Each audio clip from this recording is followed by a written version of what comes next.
आ गए आप पायल के ससुराल से। क्या कहा पायल की सास ने? और अब पायल की तबीयत कैसी है? ज्यादा गुस्सा तो नहीं किया ना उसकी सास ने? अब तो मैं क्या ही बताऊं मैं उधर की हालात। अरे अपनी पायल तो इतनी तकलीफ में है ना, मैं बता ही नहीं सकता।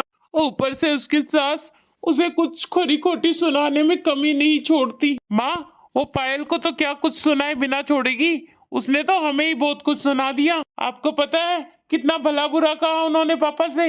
तुम्हें पता है पायल तो बहुत जिद कर रही थी यहाँ आने के लिए, पर मैं मजबूर हूँ, मैं उसे यहाँ पर भी नहीं ला सकता। अरे आपको तो खुद सोचना चाहिए था उसको किस हालत में छोड़ कर आई हो। अगर वो जिद कर रही थी तो उसे लेकर आना चाहिए था ना घर पर। क्या था, पर ये समाज भी देखना पड़ता है। बेटी अगर ससुराल छोड़कर मायके में रहे ना तो बिरादरी नाम रखती है और तरह तरह की बातें बनाएगी और कमी फिर पायल में ही निकालेगी। बस ये सब सोचकर ही मैं नहीं लेकर आया पायल को इधर।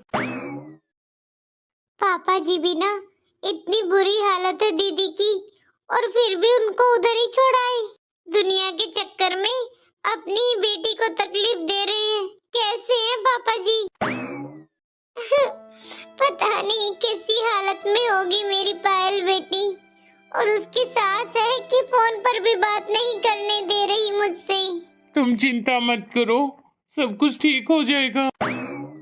अरे पापा जी तो दीदी को छोड़कर आए, पर आप क्यों छोड़कर आए? अरे आपने भी तो सोच लिया था अपनी बहन के लिए कुछ। अरे कैसे छोड़ाए आप उस घर में जहाँ पर उसको इतनी तकलीफ हो रही है?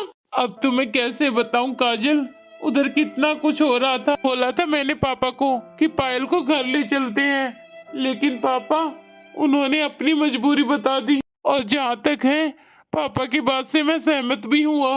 अच्छा, ऐसी क्या मजबूरी थी? तुम्हें पता है पायल की सास अपने बेटे की दूसरी शादी करवाना चाहती है। उन्हें बिल्कुल शर्म नहीं आई ये बोलते हुए कि मैं मेरे बेटे की दूसरी शादी करूंगी। वो तो चाहती ये थी कि हम पायल को वहां से ले आए, पर तुम ही बताओ अगर ये सब हुआ तो कौन सा पायल खुश रह पाएगी। बस इसीलिए मैंने भी जिद नहीं की कि शायद कुछ ठीक ही हो जाए। अगर ऐसी बात है ना तो अब आप देखना क्या करती हूँ मैं। अरे किसे फोन कर रही हो? जी रुको आप 1 मिनट। हेलो हेलो भाभी, दीदी कैसी हो आप? भाभी अब आपको क्या बताऊं, मेरी कितनी तकलीफ में हूँ, मुझसे बात भी नहीं हो पा रही है। भाभी कुछ तो करो। दीदी आप परेशान मत हो, मैं कुछ ना कुछ करती हूँ। जी दीदी की आवाज में कितना दर्द है, कितनी तकलीफ हो रही है उन्हें। मैंने देखा है दीदी को, उनको तो एक छींक भी आ जाए ना तो भी पूरा घर सर पर उठा लेती थी। वो इतने लाड प्यार में पली बड़ी है और आज कितनी तकलीफ में है। और एक मैं हूँ जो इतनी किस्मत वाली हूँ कि ऐसा घर मिला है कि मुझे पता ही नहीं चलता कि मैं इस घर की बहू हुई या बेटी। पर मैं पायल दीदी को इस हालत में नहीं रहने दे सकती। पायल दीदी ने मुझे इतना प्यार दिया है, कोई ननंद किसी भाभी को नहीं दे सकती। वो मेरे साथ हमेशा एक बहन की तरह रही है। दीदी ने एक दोस्त और बहन दोनों का रिश्ता निभाया है और आज जब वो तकलीफ में है तो मैं कुछ नहीं कर पा रही। अब काजल क्या कर सकते हैं, उसकी सास भी तो धमकी पर धमकी दिए जा रही है। इसी बात से पापा डर गए थे। हाँ जी जानती हूँ मैं, पापा जी कितने सीधे साधे और भोले वाले हैं, पर आज तक मेरे मायके वालों को कभी एक चीज के लिए परेशान नहीं किया पापा जी ने। पापा जी ने तो दूसरे की बेटी को इतना प्यार दिया है और आज खुद की बेटी तकलीफ में है। काजल तुम तो जानती हो ना पापा को, पुलिस, कोर्ट, कचहरी, समाज, इन सब का कितना डर लगता है। इसीलिए पापा पायल की तकलीफ में भी पायल का साथ नहीं दे पा रहे। बस जी बहुत हो गया, लेकिन अब मैं चुप बैठने वाली नहीं हूँ। पापा जी को डर होगा समाज का, लेकिन मुझे नहीं। मैं कुछ ना कुछ जरूर करूँगी मेरी ननंद के लिए। अब आप मेरे साथ जल्दी से दीदी के घर पर चलिए। पर काजल पापा गुस्सा होंगे। जी पापा जी तो जब गुस्सा होंगे ना, जब उन्हें बता कर जाएंगे हम आज बिना बताए जाएंगे पायल दीदी के घर पर। बस आप मेरे साथ ही चलो।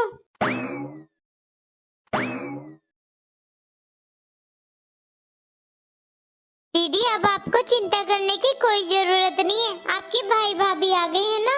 भाभी पता है मुझे कितनी तकलीफ हो रही है, मैं कब से बोल रही हूँ इधर मेरी सास को कि मुझे डॉक्टर के पास ले चलो, पर वो मुझे दीदी बताया था आपके भाई ने मुझे कि आप इधर कैसे रह रहे हो, पर अब आपको चिंता करने की जरूरत नहीं है, अब हम लोग आ गए हैं ना।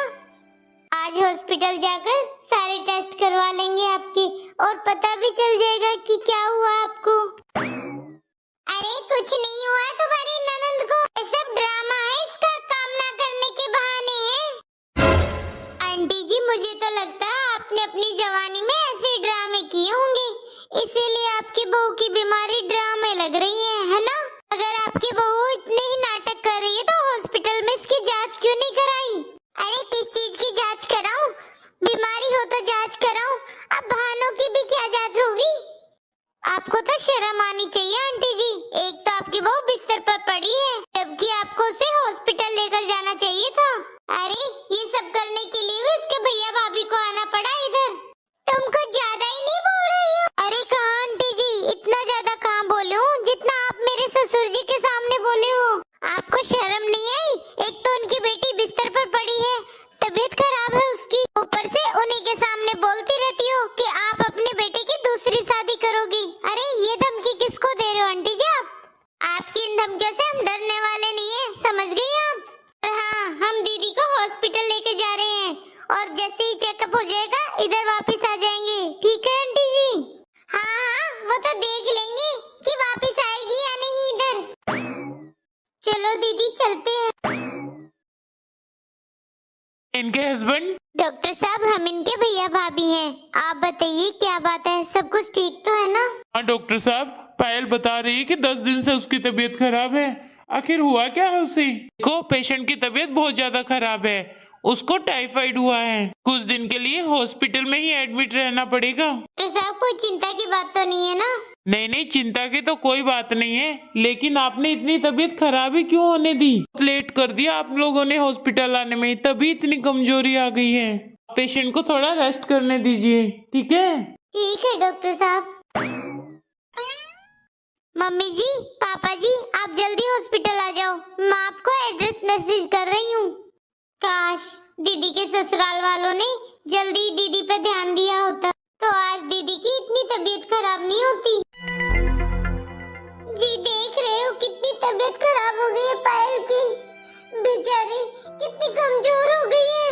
पायल पायल। मम्मी जी दीदी अभी रेस्ट कर रही हैं, डॉक्टर ने नींद की दवाई दी है दीदी को, बोल रही थी कि दवाई को असर करने में थोड़ा टाइम लगेगा, इसीलिए दीदी से थोड़ी देर में बात करते हैं, अभी उन्हें आराम ही करने दो। मम्मी जी आप बिल्कुल चिंता मत करो, दीदी अब जल्दी ठीक हो जाएंगी, हॉस्पिटल में जो है दीदी। डॉक्टर ने कहा है दीदी को टाइफाइड है तो थोड़ा टाइम लगेगा ठीक होने में, बहुत कमजोरी है दीदी को। बहू वो सब तो ठीक है, लेकिन तुम लोग जब उसके ससुराल गए तो उसकी सास ने कुछ कहा तो नहीं? मम्मी जी बहुत कुछ बोल रही थी दीदी की सास, दीदी की सास ने तो बहुत खरी खोटी सुनाई, लेकिन मैंने एक भी नहीं सुनी और दीदी को जबरदस्ती हॉस्पिटल लेकर आ गई हूँ। अरे बहू तूने क्या किया? अब उसकी सास देखना चुप बैठने वालों में से नहीं है, वो पहले से इतनी नाराज थी, पहले ही दामाद की दूसरी शादी कराने के पीछे पड़ी थी, अब पता नहीं क्या करेगी, अब पता नहीं वो क्या करेगी। अरे बहू तुम्हारी एक गलती कहीं पायल पर भारी ना पड़ जाए, इतना तो याद रखना था कि हम बेटी वाले हैं। अरे बहू तुम बिल्कुल नहीं समझ रही हो, अब मुझे उसकी सास से बात करनी पड़ेगी, पता नहीं क्या क्या सुनाएगी। हेलो, हाँ समदन जी नमस्ते जी, आप बिल्कुल चिंता मत करना, पायल को हॉस्पिटल में भर्ती करवा दिया उसके भैया भाभी ने, डॉक्टर उसका इलाज कर रहे हैं। हाँ हाँ भाई साहब, बहुत अच्छे संस्कार है आपकी बहू के तो। अरे मेरी मर्जी के बिना लेकर गई है बहू को इधर से। भाई हम तो ससुराल वाले हैं, हम तो चाहे कितना भी कर देंगे, लेकिन हमें मिलनी बदनामी ही है। भाई साहब एक बात और, जब तक आपकी बेटी बिल्कुल ठीक ना हो जाए ना, जब तक उसे मायके में रहने देना, यहाँ लाने की जरूरत नहीं है। ठीक है बहन जी, देखते हैं क्या होता है। उसकी सास बहुत गुस्से में है, पता नहीं अब क्या करेगी। अरे बहू मेरी फूल सी बच्ची का क्या हाल हो गया है, उसके ससुराल वाले इसकी बिल्कुल भी कदर नहीं करते। मम्मी जी चिंता मत करो, अब दीदी हमारे पास है, हम दीदी का बहुत अच्छे से ख्याल रखेंगे। डॉक्टर ने कहा है जल्दी दीदी ठीक हो जाएगी। मम्मी जी आपने भी कुछ नहीं खाया सुबह से, चलो कुछ खा लेते हैं पहले। वैसे भी दीदी अभी आराम कर रही है, थोड़ी देर में आते हैं दीदी के पास, शायद दीदी जग जाए। पायल बेटा, माँ देखो ना क्या हालत हो गई है मेरी। अगर भाभी मुझे ससुराल से नहीं लेकर आती तो आज पता नहीं मैं जिंदा रहती भी या नहीं। मेरी इतनी तबीयत खराब थी, मैंने सबको बोला कि मुझे हॉस्पिटल ले चलो या मेरे लिए कोई घर पर ही दवाई ला दो, लेकिन मेरी किसी ने एक भी नहीं सुनी। माँ अगर भाभी टाइम पर नहीं पहुँचती तो आज पता नहीं क्या होता। हाँ पायल, मुझे सब बताया बहू ने, पर तुझे अब चिंता करने की कोई जरूरत नहीं है बेटा। अब तू जल्दी से ठीक हो जा, फिर हम सब मिलकर अपने घर चलते हैं। कुछ दिन तो मेरे पास ही रहेगी, मैं तुझे नहीं भेजने वाली अभी इतनी जल्दी ससुराल, जब तक तो बिल्कुल ठीक नहीं हो जाएगी। हाँ मेरा भी कोई ज्यादा जाने का मन नहीं है मेरे ससुराल में। ठीक है बेटा तू ठीक हो जा, फिर हम बाद में बात करेंगे इस बारे में। अभी तो बिल्कुल आराम कर और फिर बिल्कुल ठीक हो जाएगी ना तभी इस बारे में बात करेंगे, ठीक है। ओह आज 4 दिन हो गए हैं पायल को इधर एडमिट हुए, लेकिन इसके ससुराल से कोई नहीं आया है और ना ही फोन पर पता किया किसी ने हालचाल। सच बताऊं तो मुझे डर लग रहा है कहीं तुम्हारे पापा जी वाली बात सच ना हो जाए। दामाद जी भी नहीं आए मिलने। हाँ मम्मी जी यही मैं सोच रही थी कि कैसे ससुराल वाले हैं वो।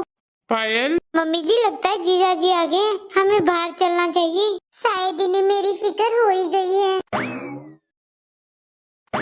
पायल कैसी तबीयत है अब तुम्हारी? जी पहले से आराम है, डॉक्टर ने बोला 1-2 दिन में छुट्टी मिल जाएगी हॉस्पिटल से।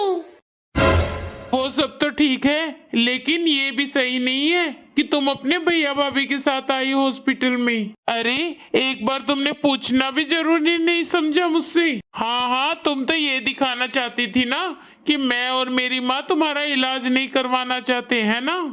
मेरी माँ ने सही कहा था, तुम्हें घर की इज्जत का कोई ख्याल नहीं है। जी लेकिन भैया भाभी आ गए थे मुझसे मिलने और फिर वो मुझे हॉस्पिटल में ले आए। पायल कब करोगी नाटक करना बंद? कभी बीमारी का नाटक, कभी अभी बेचारी बनने का नाटक। जीजा जी आप दीदी को क्या बोले जा रहे हो? एक तो आपने दीदी को डॉक्टर के नहीं दिखाया, ऊपर से दीदी पर इल्जाम लगाए जा रहे हो आप। भाभी जी मैं आपकी बहुत रिस्पेक्ट करता हूँ, लेकिन इसका ये बिल्कुल मतलब नहीं है कि आप हमारे घर के मामलों में दखल अंदाजी करोगी। एक बात क्लियर कर देती हूँ जीजा जी, मुझे भी आपके घर के और फैमिली मैटर में बोलने का कोई शौक नहीं है, लेकिन क्या करूँ, जिस घर की आप बात कर रहे हो ना वहाँ पे हमने अपनी ननंद को दिया है। जिस घर में हमने अपनी बेटी दी है ना उस घर से हमें बहुत मतलब है, समझ गए आप। अरे दीदी को दिखाया तो नहीं आपने डॉक्टर के, ऊपर से उन्हें ही सुनाए जा रहे हो आपने और आपकी माँ ने। अगर दीदी को डॉक्टर के दिखाया होता ना तो हमारा क्या मतलब था आपके घर के मामलों में बीच में बोलने का। आपने दीदी की हालत देखी थी किस तरह से हो गई थी। मानती हूँ जीजा जी माँ बाप की सेवा करनी चाहिए, माँ के प्रति आपके बहुत फर्ज है, लेकिन इसका मतलब ये नहीं है आप बीबी को मरने के लिए छोड़ दो। अरे खुद ने एक बार हालचाल तो पूछा होता दीदी का। अरे आप तो हॉस्पिटल आने के बाद भी 2 दिन बाद आए हो देखने, पता है बुखार के चलते दीदी को टाइफाइड हो गया है।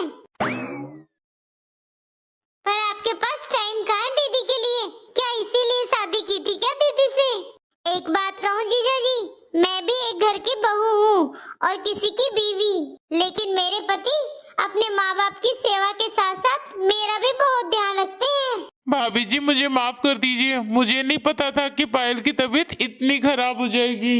वो तो माँ ने कहा था घर का काम ना करना पड़े पायल को, इसलिए पायल नाटक कर रही है। अच्छी बात है आप अपनी माँ की बात सुनते हो, लेकिन एक बार अपनी बीवी को भी तो देखना चाहिए था ना जीजा जी, उसके प्रति भी आपके बहुत फर्ज हैं। जीजा जी बीवी की नजरों में अपनी इज्जत बनानी आपके हाथ में है। एक लड़की सिर्फ अपने पति के भरोसे ही घर छोड़कर आती है अपने मायके से ससुराल, लेकिन जब वो भी साथ ना दे तो उसकी जिंदगी नरक से बदतर हो जाती है घर में।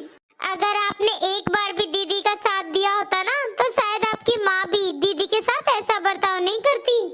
सॉरी भाभी जी, मैं आगे से ऐसी गलती बिल्कुल नहीं करूंगा और मैं मेरी माँ को भी समझा दूंगा कि पायल के साथ कैसे रहना है। माफी मुझसे नहीं जीजा जी, पायल दीदी से मांगिए, आखिरकार आपने उनका दिल दुखाया है। पायल, मुझे माफ कर दो पायल, मैं माँ की बातों में आ गया था और तुम्हारी बीमारी को बस तुम्हारा नाटक ही समझने लगा था। लेकिन मैं प्रॉमिस करता हूँ आगे से मैं तुम्हारा बहुत ध्यान रखूंगा। कोई बात नहीं, इसमें आपकी क्या गलती है? आपको जो घर में दिखाया जाएगा आप तो वही समझोगे ना। लेकिन पायल, अब आगे से मैं तुम्हारा बहुत ध्यान रखूंगा। जैसे ही हॉस्पिटल से छुट्टी मिलेगी ना, हम सीधा घर चलेंगे। लेकिन मम्मी जी। तुम माँ की चिंता मत करो, मैं माँ को संभाल लूंगा और समझा भी दूंगा। ये हुई ना बात। थैंक यू भाभी जी, ये सब आपकी वजह से हुआ है। भाभी जी, मैं थोड़ा हॉस्पिटल के बिल देख लेता हूँ। ठीक है जीजा जी। थैंक यू भाभी, आपने मेरा इतना साथ दिया, वरना पापा तो समाज के डर से मुझे मेरे ससुराल ही छोड़ाए थे। अगर आप साथ ना देते तो शायद आज मैं ठीक भी ना हो पाती। कौन कहता है भाभी बुरी होती है? अगर भाभी आप जैसी हो तो किस लड़की को याद आएगी अपने माँ बाप की। ठीक है दीदी, ठीक है, अब आप आराम करो, मैं जीजा जी के लिए चाय पानी मंगवाती हूँ हॉस्पिटल में।